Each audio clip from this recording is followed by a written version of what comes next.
In today's video, I'm going to teach you how to write checks using QuickBooks Online. Let's walk through this process together, making sure everything is clear and understandable. Whether you're new to QuickBooks Online or just need a refresher, this guide will help you navigate the platform with confidence. First things first, we need to log into the QuickBooks Online platform. Start by clicking on the Sign In button. This step initiates your access to the tools and features that QuickBooks offers. If you haven't already signed in before, make sure you have your credentials handy. It's always a good idea to have your username and password saved in a secure place for easy access. Once you've clicked on Sign In, the next thing you need to do is choose QuickBooks Online from the options provided.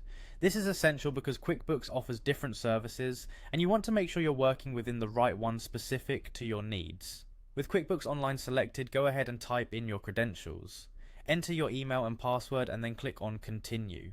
If you're lucky enough to have enabled multi-factor authentication, be prepared for that additional security step. Always double check to make sure your information is correctly entered to avoid any login issues. After you successfully log in, locate the New button at the top left corner of the interface. This is your gateway to creating a myriad of entries, including our goal today, which is writing a check. Click on the New button to reveal a drop-down menu of different transaction types.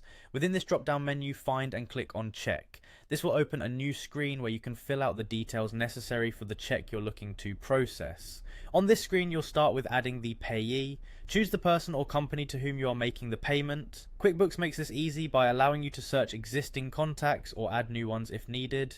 Next, move on to selecting the bank account from which the funds will be drawn. This is usually in a drop-down format showing all the accounts you have linked within QuickBooks.